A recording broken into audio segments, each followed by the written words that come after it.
En una fría mañana de abril de 1960, el astrónomo Frank Drake realizó un experimento revolucionario en el Observatorio Nacional de Radioastronomía de los Estados Unidos, en busca de señales extraterrestres. Apuntó su antena gigante hacia Tau Ceti, una estrella similar al Sol, la cual se encontraba a 11 años luz de distancia.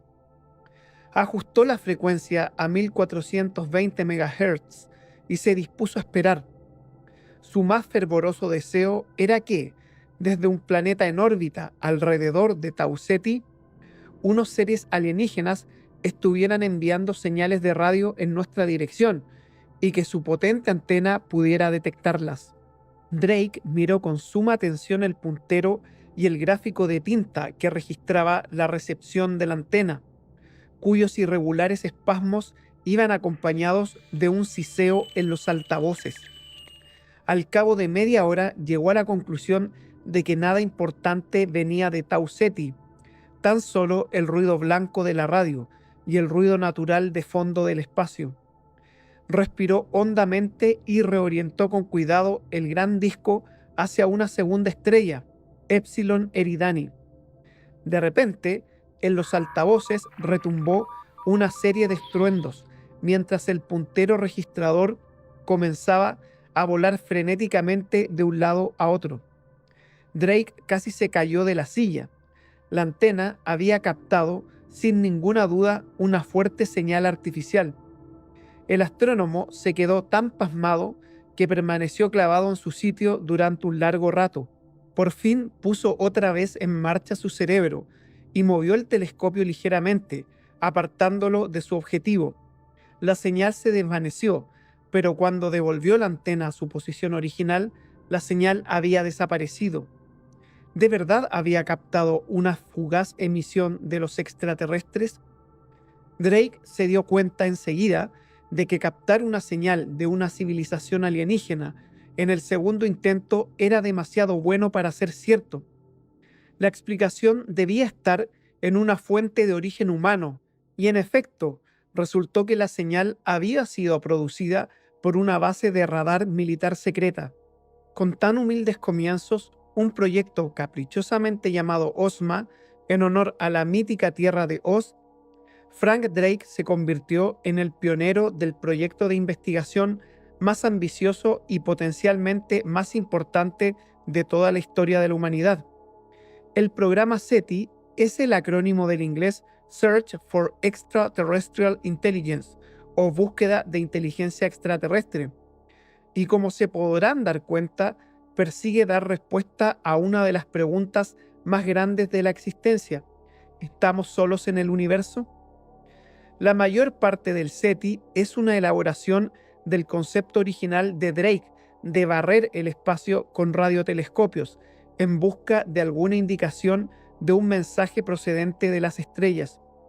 No cabe duda de que se trata de una apuesta muy arriesgada. Las consecuencias de su éxito serían realmente trascendentes y conmocionarían a la humanidad más aún que los descubrimientos de Copérnico, Darwin y Einstein juntos. Pero es como buscar una aguja en un pajar, con el agravante de que ni siquiera sabemos con certeza que la aguja se encuentra allí.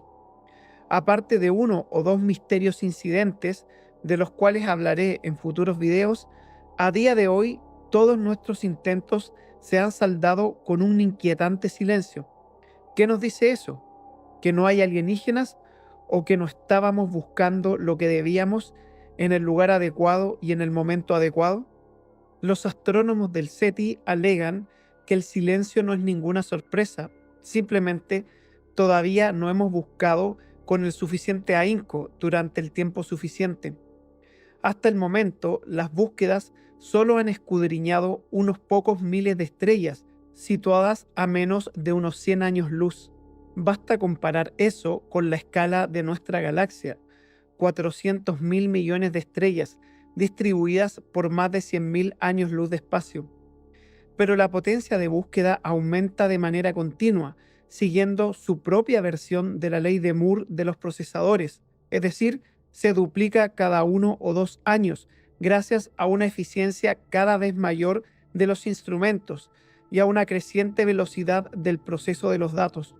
El proyecto SETI se inició cuando se vio que los radiotelescopios tenían la capacidad de emitir y enviar señales hacia el espacio exterior y que, en consecuencia, también era posible que nos llegaran señales alienígenas. La imagen popularizada por Carl Sagan es la de una civilización alienígena que dirige un mensaje a la Tierra en forma de señales de radio de banda estrecha. No tardaron en añadirse los detalles. El mensaje se enviaría modulando una onda portadora y se transmitiría desde una antena a una frecuencia fija y con la potencia suficiente para destacarse por encima del ruido de radio de origen natural. Así es como lo hacen las estaciones de radio terrestres. Es fácil detectar las señales de banda estrecha una vez que la antena receptora ha sintonizado la frecuencia correcta, y en el caso de los radiotelescopios, que apunten en la dirección correcta. Hay muchas otras maneras de codificar y transmitir mensajes de radio que requieren procedimientos más sofisticados, pero los astrónomos del SETI suponen que una civilización alienígena ansiosa por atraer nuestra atención adoptaría el método más simple apropiado para la tecnología de radio más básica. Durante la década de 1960, una de las principales preocupaciones de los investigadores del SETI era decidir qué frecuencia concreta podrían utilizar los extraterrestres entre los miles de millones de posibilidades. No todas las frecuencias de radio penetran en la atmósfera terrestre de una manera eficaz y se esperaba que los alienígenas hubieran adecuado sus señales a los planetas parecidos a la Tierra, usando una frecuencia que no resulte muy atenuada durante su tránsito desde el espacio exterior. Pero eso todavía dejaba un número enorme de canales de radio posibles. Sería una suprema ironía que un radiotelescopio se dirigiera a la estrella adecuada, pero no sintonizara la frecuencia correcta y por tanto no detectara el mensaje. Los investigadores argumentaron que los alienígenas se anticiparían a nuestro dilema y escogerían una frecuencia natural, una frecuencia que probablemente conocieran todos los radioastrónomos. Una conjetura popular era 1420 MHz, la frecuencia de emisión del gas hidrógeno frío. Todos los astrónomos están familiarizados con la canción del hidrógeno y en cierto sentido es una buena elección. En cualquier caso, esa fue la frecuencia que Frank Drake escogió para el proyecto OSMA en 1960. Otros astrónomos propusieron que se multiplicara la frecuencia del hidrógeno por pi, un número que los humanos consideraríamos una señal o una firma de la inteligencia, porque interviene tanto en la geometría como en las ecuaciones fundamentales de la física, y por ello mismo debería resultar familiar para cualquier científico extraterrestre. Pero hay otros números especiales, como la base exponencial e o la raíz cuadrada de 2. Además, estaba la cuestión de si los alienígenas introducirían una corrección para compensar el movimiento de su planeta y o el de nuestro planeta. Enseguida, la lista de frecuencias naturales adquirió una dimensión preocupante. No obstante, esta batalla de las bandas de emisión se desvaneció a medida que se desarrollaron tecnologías que permitían a los radioastrónomos examinar millones o incluso miles de millones de canales de radio, por lo general de una anchura de 1 a 10 Hz simultáneamente. En consecuencia, en la actualidad son pocos los investigadores del SETI que se preocupan por intentar adivinar la frecuencia elegida por los extraterrestres. Lo que se intenta resaltar es que progresos moderados de la tecnología humana han conseguido que, en el plazo de unas pocas décadas, hayamos cambiado nuestro modo de pensar sobre las posibles frecuencias de comunicación de los alienígenas. De este ejemplo se extrae una importante lección. Lo inteligente es contemplar la situación a través de los ojos de la civilización que intenta comunicarse con nosotros y suponer que ésta existe desde hace mucho tiempo, al menos 1 millón de años o quizá 100 millones de años, incluso mucho más. Aunque los extraterrestres podrían decantarse por la radio como medio de comunicación, tal vez en beneficio nuestro, no podemos esperar que sepan distinguir entre los niveles de tecnología humana de las décadas de 1950 y 1980, que son unas pocas décadas en 1 millón de años. Otro ejemplo, en la década de 1960, el láser comenzó a verse como un potente medio alternativo de comunicación entre los seres humanos y muy pronto algunos investigadores del SETI comenzaron a defender que a buen seguro los extraterrestres, al ser muchos más avanzados, preferirían utilizar esta nueva herramienta en lugar de la antigua radio. La consecuencia de ello fue el nacimiento del SETI óptico. Los astrónomos comenzaron a buscar una señal en forma de pulsos de luz de muy corta duración y gran intensidad que, con el instrumental adecuado, pueden distinguirse de la luz de la estrella madre, en conjunto más brillante pero invariable. La comunicación con láser llegó menos de un siglo después de la invención de la comunicación por radio, así que podemos preguntarnos de nuevo, ¿qué importa un siglo para una civilización de 1 millón de años?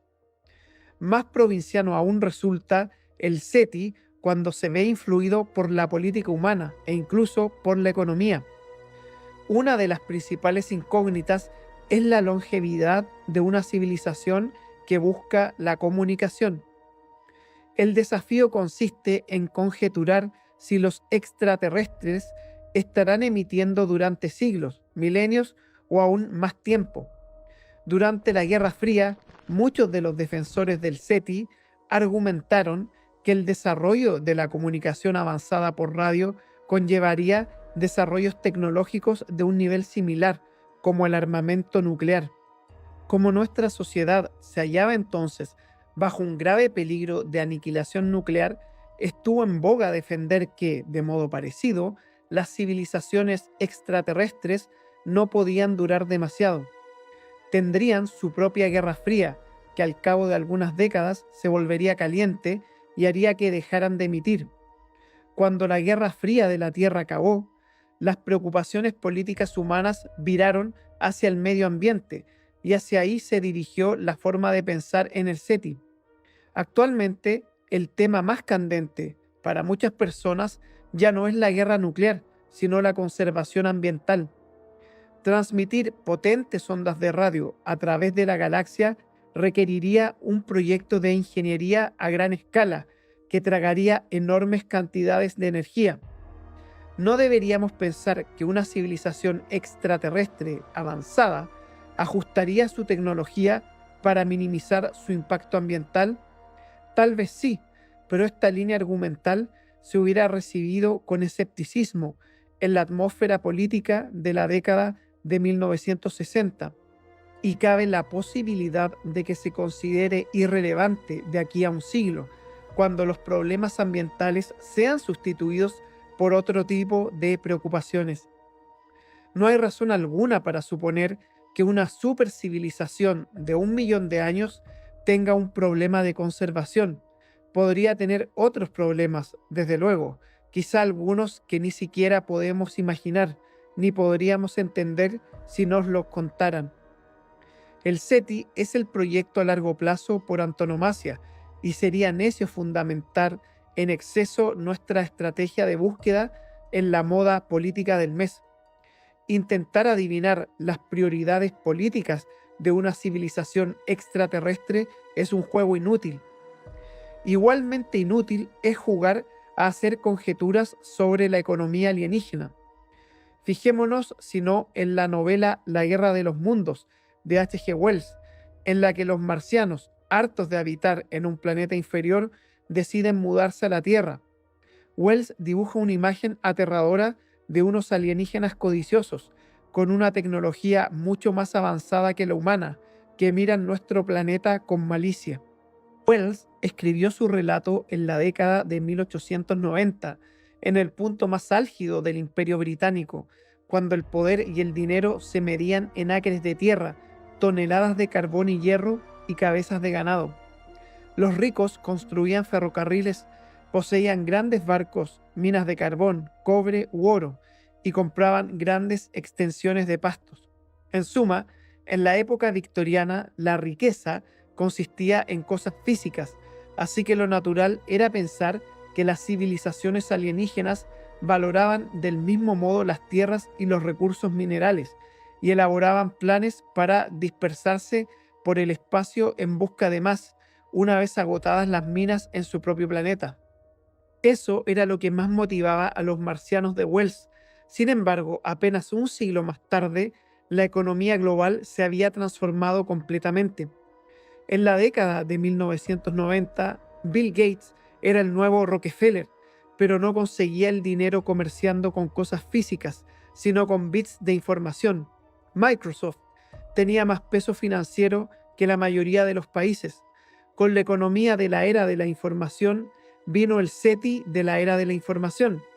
Se concluyó entonces que, sin duda, los extraterrestres no podían ser tan primitivos y codiciosos como para recorrer la galaxia en busca de mineral de hierro, menos aún de oro o diamantes.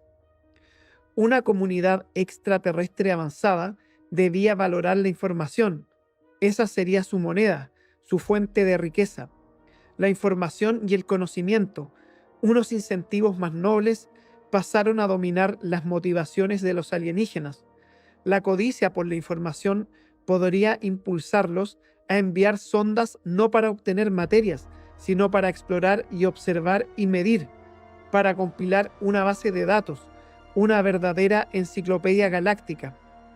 A día de hoy eso parece razonable, pero cabe preguntarse qué peso tendrá el argumento de la información en el año 2090, cuando la economía tal vez gire alrededor de algo que todavía no podemos ni imaginar y mucho menos inventar.